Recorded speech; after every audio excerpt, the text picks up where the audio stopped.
Shalom, saudara yang dikasih Tuhan. Selamat pagi bagi kita semua.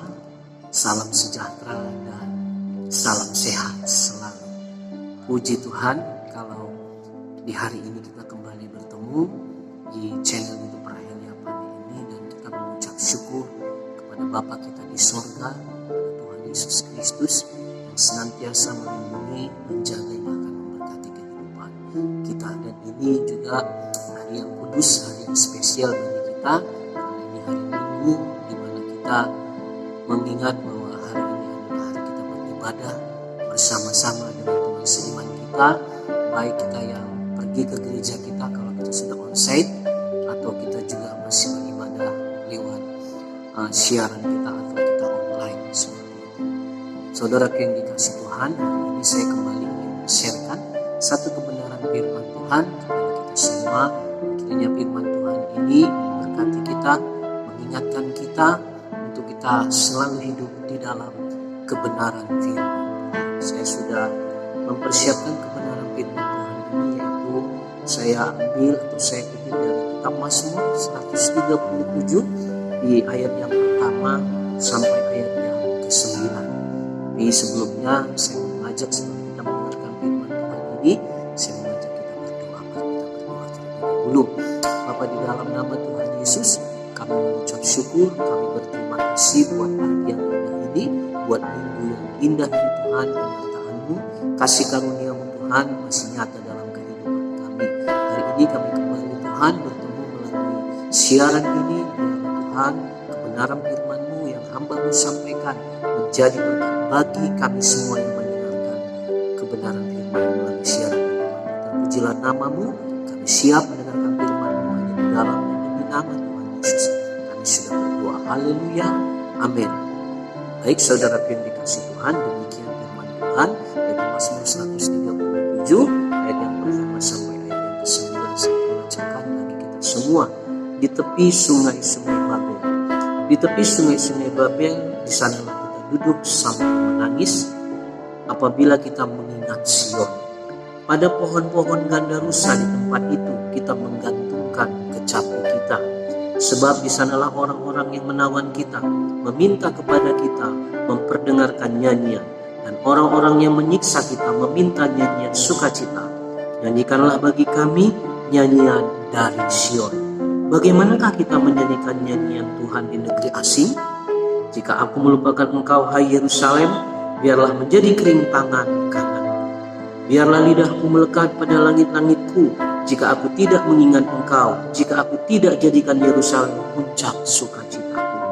Hai, ingatlah ya Tuhan kepada Bani Edom yang pada hari pemusnahan Yerusalem mengatakan, runtuhkan, runtuhkan sampai ke dasarnya. Hai putri Babel yang suka melakukan kekerasan, berbahagialah orang yang membalas kepadamu perbuatan-perbuatan yang kau lakukan kepada kami. Berbahagialah orang yang menangkap dan memecahkan anak-anakmu pada bukit batu. Demikian pembacaan firman Tuhan. Ada 9 ayat, saudara yang dikasih Tuhan. Walaupun nanti saya akan fokus kepada beberapa ayat dari satu pasal. Saudaraku, ini menceritakan tentang keberadaan orang Israel atau bangsa Israel yang dibawa sebagai tawanan ke Babel pada waktu itu. Karena memang ini dalam seizin Tuhan.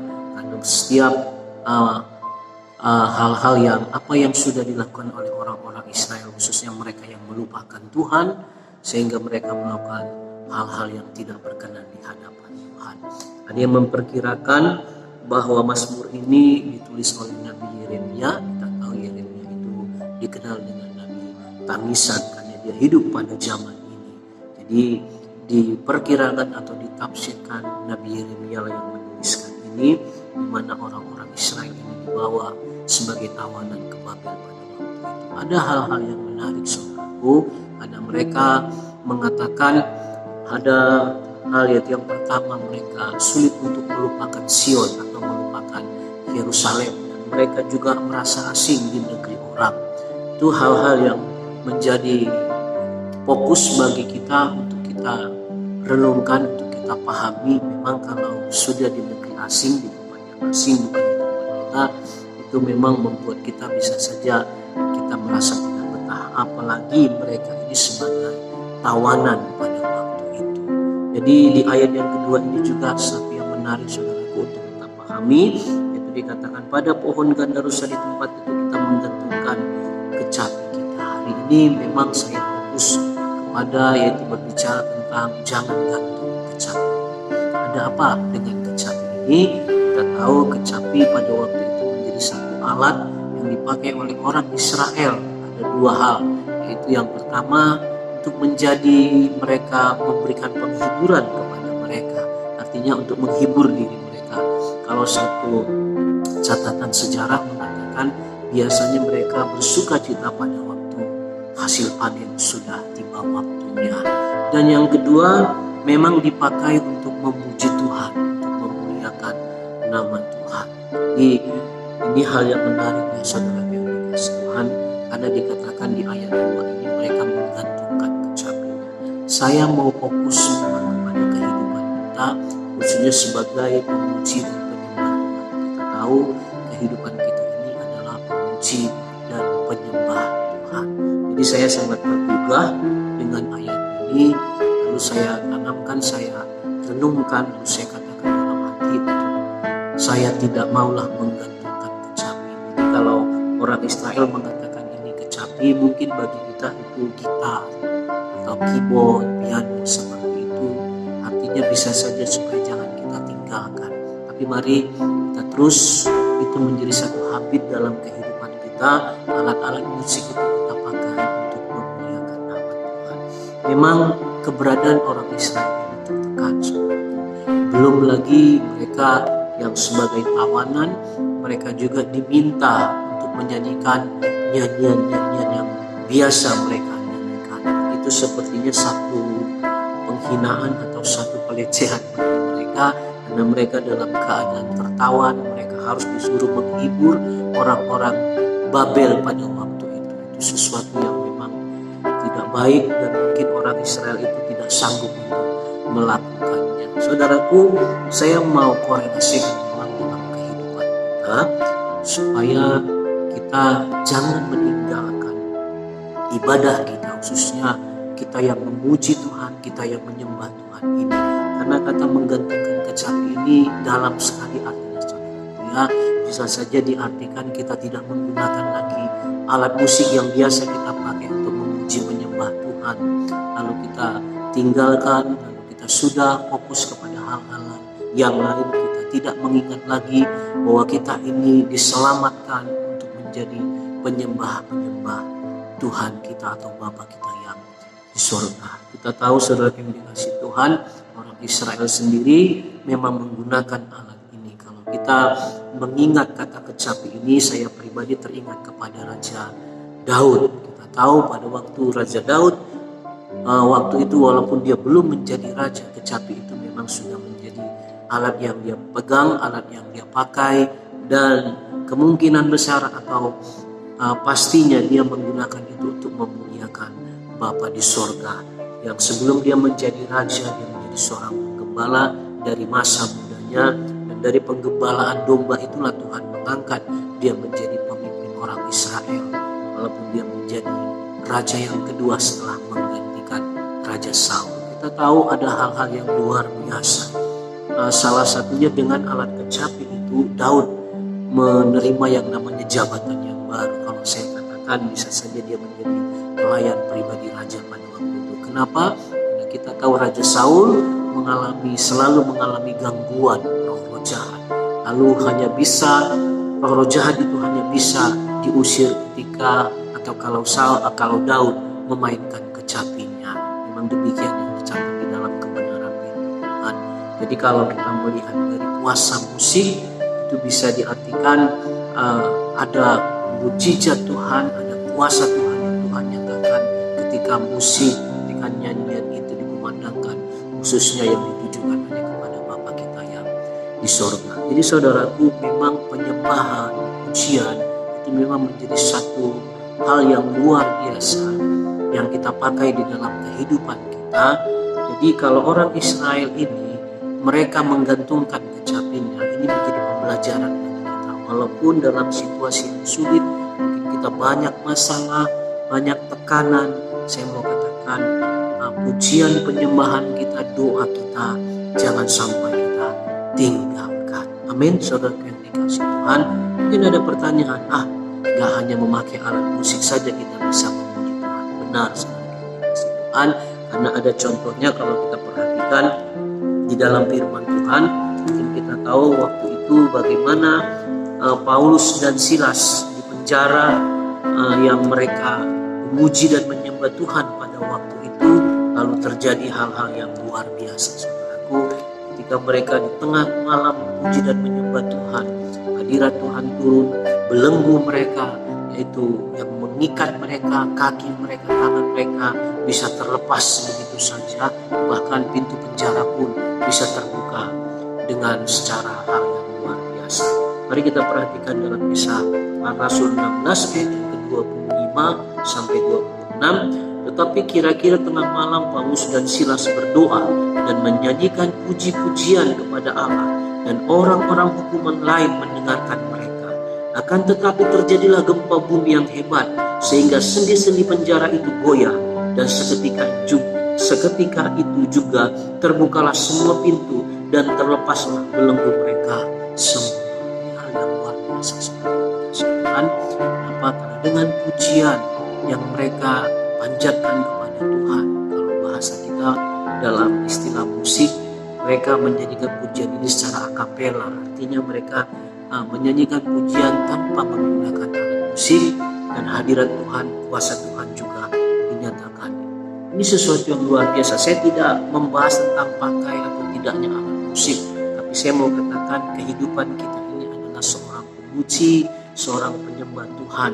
Dalam firman Tuhan juga dikatakan dalam kitab Mazmur bahwa Tuhan itu bertahta, bahwa Tuhan itu bersemayam di atas puji-pujian orang Israel, yaitu Mazmur 22 di ayat yang keempat dikatakan demikian. Padahal engkaulah yang kudus, yang bersemayam di atas puji-pujian orang Israel. Ini kan membuktikan, saudaraku, Allah hadir di atas puji-pujian orang Israel. Ini juga memberikan satu pemahaman kepada kita, Allah juga hadir ketika kita memuji dan menyembah Tuhan. Jadi memang, saudaraku, ini mau mengingatkan kita supaya pujian, penyembahan kita selalu kita persembahkan kepada Tuhan, walaupun kita di tengah-tengah permasalahan kita. Ya, karena orang Israel di Mazmur 137 ini biarlah menjadi satu peringatan kepada kita. Kalau mereka menggantungkan kecapi mereka, saya mengingatkan saudara yang dikasih Tuhan, jangan gantungkan kecapimu. Kalau kau sudah lama tidak pernah memuji dan menyembah Tuhan, atau sudah lama tidak beribadah kepada Tuhan, saya mengingatkan melalui share kebenaran firman Tuhan ini, mari back to worship, mari kembali untuk menyembah Tuhan, mari kembali untuk memuji Tuhan, karena kehidupan kita inilah yang memang harus kita persembahkan kepada Tuhan Yesus Kristus. Amin. Saudara yang dikasih Tuhan, percayalah lewat pujian, lewat penyembahan kita, Tuhan akan menyatakan kuasanya. Tuhan juga akan mencurahkan mujizatnya di dalam kehidupan kita. Walaupun bukan itu yang menjadi motivasi kita, tapi yang menjadi hal yang utama dalam kehidupan kita. Kehidupan kita ini adalah seorang pemuji dan penyembah Tuhan Yesus Kristus. Amin. Saudara yang dikasih Tuhan, mari kita terus mengingat akan hal ini, bahwa kehidupan kita ditebus, kehidupan kita diselamatkan untuk kita tetap memuji dan menyembah Tuhan Yesus Kristus. Dan saya juga mau mengingatkan saudaraku, bukan karena hanya ada masalah kita memuji dan menyembah Tuhan, tapi dalam situasi yang bagaimanapun, mari hendaklah kita tetap memuji dan menyembah Tuhan. Kenapa? Karena lewat pujian penyembahan yang kita persembahkan kepada Tuhan, percayalah hal-hal yang spektakuler, hal-hal yang luar biasa dari Tuhan bekerja di dalam setiap pujian penyembahan kita. Amin. Saudara yang dikasih Tuhan, kita mengucap syukur kepada Tuhan Yesus, keselamatan itu sudah diberikan kepada kita, tapi tidak hanya sampai di situ. Tuhan mau kita juga memberitakan Injil kepada orang lain, kabar baik kepada orang lain, dan juga Tuhan mau kita juga menjadi pemuji dan penyembah Dia, akan memuji Dia di dalam roh dan kebenaran sebagai Pernah Yesus katakan bahwa Allah mencari penyembah-penyembah yang benar, yang menyembah Bapa di dalam roh dan kebenaran. Amin. Saudara yang dikasihi Tuhan, demikian kebenaran firman Tuhan, share firman Tuhan yang saya sampaikan kepada kita semua. Kita diingatkan untuk kita senantiasa memuji Tuhan, menyembah Tuhan dalam segala situasi, bagaimanapun keadaan kita. Kalau Paulus dan Silas mereka mengalami mujizat Tuhan, kita juga pasti mengalami mujizat Tuhan lewat puji-pujian, lewat penyembahan kita yang kita persembahkan kepada Bapa kita di surga. Tuhan Yesus mengasihi kita, dan Tuhan Yesus senantiasa melindungi kita khususnya sepanjang hari ini. Bagi kita yang sudah beribadah, Tuhan Yesus memberkati, dan bagi kita yang sedang mempersiapkan diri untuk beribadah, kiranya Tuhan Yesus juga memberkati. Terpujilah nama Tuhan Yesus Kristus, dan kiranya kehidupan kita senantiasa menyenangkan hati Tuhan.